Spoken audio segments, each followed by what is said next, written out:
Good morning everyone. कैसे हैं बेटा सभी। कल हम अफ्रीका के बारे में पढ़ रहे थे, जिसका पार्ट वन जो है मैंने कल के वीडियो में आप लोगों को बताया था। आज हम पढ़ेंगे अफ्रीका पार्ट टू। ठीक है। 1960 में ब्रिटेन कठिन आर्थिक परिस्थितियों से गुजर रहा था और वह उपनिवेशों में अपने खर्च कम करना चाहता था। मैंने पहले भी बताया था कि द्वितीय विश्व युद्ध के बाद ब्रिटेन और फ्रांस जैसे जो शक्तिशाली राष्ट्र थे उनकी स्थिति कमजोर हो गई थी और अब वे अपने उपनिवेश जिन क्षेत्रों में उन्होंने अधिकार किया था उसको जो है वो संभाल नहीं पा रहे थे। तो 1960 के दौरान भी यही परिस्थितियां थी कि उनकी आर्थिक स्थिति अच्छी नहीं थी और वे अपने खर्च को कम करना चाह रही थी। अतः उसने भी इसी तरह का प्रस्ताव रखा कि जो देश स्वतंत्र होना चाहते हैं उन्हें स्वतंत्रता दी जाएगी। जैसे फ्रांस ने जो है 1958 में घोषणा की थी कि फ्रांस, देखो हम अफ्रीका का पढ़ रहे थे, अफ्रीका में दो शक्तिशाली राष्ट्र थे जिन्होंने उपनिवेश बनाए थे, एक था ब्रिटेन और एक था फ्रांस। तो फ्रांस में लगातार जो क्षेत्र उपनिवेश वाले थे वहां पर आज़ादी की मांग उठ रही थी। तो 1958 में फ्रांस ने जो है ऐसी घोषणा की कि भाई जनमत संग्रह किया जाएगा, जो देश अलग होना चाहते हैं वे अलग हो सकते हैं, जो साथ रहना चाहते हैं वो रह सकते हैं। कुछ देश जो है अलग हुए, कुछ साथ रहे। वैसी ही स्थिति अब 1960 में जो है ब्रिटेन ने की कि उन्होंने भी घोषणा की। ठीक है। नाइजीरिया और घाना जैसे कुछ बड़े देशों ने यह प्रस्ताव स्वीकार कर लिया और स्वतंत्रता प्राप्त कर ली, लेकिन कई देश जहां गोरे लोगों की बसाहट थी वे इसके लिए तैयार नहीं हुए। और 1960 में जब ब्रिटेन ने जो है इस प्रकार की घोषणा की तो घाना, ठीक है, जिसका पहले नाम था गोल्ड कोस्ट, ठीक है, घाना और नाइजीरिया जैसे जो कुछ देश थे वे इस प्रस्ताव को स्वीकार किए और वे अलग हो गए। परंतु कुछ क्षेत्र जहां पर गोरे लोग बसे हुए थे वे इस प्रस्ताव को स्वीकार करने के लिए तैयार नहीं हुए, क्योंकि स्वतंत्रता मिलने पर उनके विशेषाधिकार समाप्त हो जाने का खतरा था। जो श्वेत या अश्वेत लोगों को अफ्रीका में जो अधिकार थे कि जो श्वेत लोग थे उनको कुछ विशेषाधिकार प्राप्त था, उन अधिकारों को समाप्त हो जाने के डर से जो है उन्होंने जो है इस प्रस्ताव को स्वीकार नहीं किया। स्वतंत्रता इन गोरे लोगों के विरोध के कारण दक्षिण अफ्रीका के कई देशों में स्वतंत्रता का मामला काफी उलझ गया। दक्षिण अफ्रीका, रोडेशिया, वर्तमान में जो जिम्बाब्वे तथा मोजाम्बिक जो पुर्तगाल का उपनिवेश था, जैसे देशों में नस्ली रंगभेद की नीति को अपनाने वाले गोरे लोगों का शासन बना। ठीक है। अब जो गोरे लोग थे जिनको वहां पर विशेष अधिकार मिला हुआ था, वे इस डर में कि उनके विशेषाधिकार समाप्त हो जाएंगे, वे स्वतंत्रता के प्रस्ताव को स्वीकार करने के लिए तैयार नहीं थे।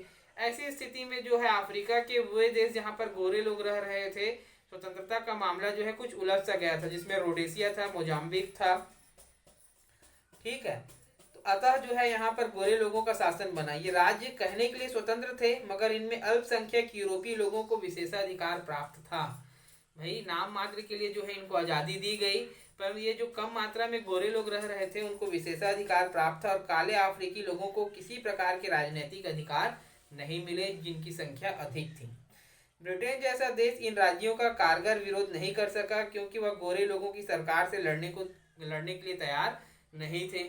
अब जो स्थिति चल रही थी, ब्रिटेन चाहकर भी जो है उसमें जो है हस्तक्षेप नहीं किया, क्योंकि वे गोरी सरकार से लड़ना नहीं चाहते थे। अफ्रीकी लोगों को नस्लवादी राज्यों से स्वतंत्रता प्राप्त करने के लिए एक लंबा और कठिन संघर्ष करना पड़ा।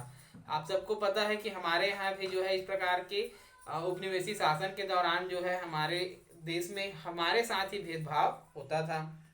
इस संघर्ष में छापा मार युद्ध से लेकर शांतिपूर्वक असहयोग आंदोलन सभी तरीके अपनाए गए ताकि गोरे और काले के बीच के भेद को समाप्त किया जा सके। अंततः 1990 से 94 के बीच ये सभी देश पूरी तरह स्वतंत्र हो गए। अफ्रीका के अन्य देशों में स्वतंत्रता का इतिहास कठिन ही रहा है। ठीक है। जो बाकी और देश थे अफ्रीका महाद्वीप के जो गुलाम थे उनकी स्वतंत्रता का इतिहास और भी कठिन ही रहा है।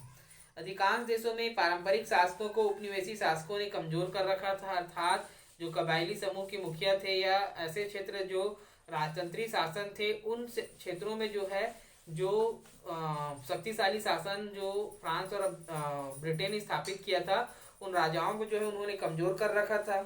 इन देशों में अपने लोगों में अपने अपने कबीले के प्रति निष्ठा तो थी, मगर किसी बड़े राष्ट्र के प्रति उनकी आस्था नहीं बनी थी। ठीक है। जिस कबीले में ये रहते थे उनको जो है वो सब कुछ मानते थे, लेकिन वो देश के बारे में नहीं सोचते थे। अक्सर इन देशों का गठन उपनिवेशी प्रशासन की जरूरतों के आधार पर हुआ था, लोगों की भावनाओं के आधार पर नहीं। ठीक है। तो जो देश वहां पर बनाए गए थे वो उपनिवेशी शासक ने अपने फायदे अपनी जरूरतों को ध्यान में रखकर बनाया था, लोगों की भावनाओं के आधार पर नहीं बनाया था। इस कारण इन देशों में लोगों के बीच आपसी तनाव और प्रतिस्पर्धा बनी। वे अपने क्षेत्रों के लिए लड़ते थे, ना कि देश के लिए। यही नहीं, इन देशों में सबल मध्यम वर्ग या व्यापारी उद्योगपति वर्ग पनप ही नहीं पाया, क्योंकि अधिकांश व्यापार और प्राकृतिक खनिज संसाधनों पर विदेशी कंपनियों का अधिकार था। जो मध्यम वर्ग था, जो व्यापारी थे, उन लोगों का एक समूह नहीं बन पाया, क्योंकि यहाँ पर विदेशी कंपनियां ही जो है सारे संसाधनों पर अपना अधिकार जमाए हुए थे और व्यापार करते थे। उनके पास न कारगर सेना थी, न प्रशासनिक व्यवस्था और ना ही उच्च शिक्षा संस्थान। इन समस्याओं के बीच ये देश किस प्रकार उभरे, इसको समझने के लिए हम नाइजीरिया का उदाहरण पढ़ेंगे। ठीक है, तो ऐसी अफ्रीका का ही एक देश है नाइजीरिया, और नाइजीरिया का जन्म किस प्रकार हुआ है ये भी हम जो है अगले वीडियो में जानेंगे। तो बेटा, ये थे अफ्रीका की स्वतंत्रता की, कैसे वहां पर जो है काले गोरे का भेद और काले लोगों को कम अधिकार, गोरे लोगों को विशेष अधिकार प्राप्त था, और कैसे इन्होंने अपनी लंबी लड़ाई। अफ्रीका महाद्वीप जो है बहुत पिछड़ा हुआ महाद्वीप है, इसलिए वहाँ के अधिकांश क्षेत्रों में गरीबी है और वहाँ के लोगों पर जो है लंबे समय तक जो है शासन किया गया था। कोई भी डाउट होगा जरूर पूछेंगे। ठीक है बेटा, थैंक यू।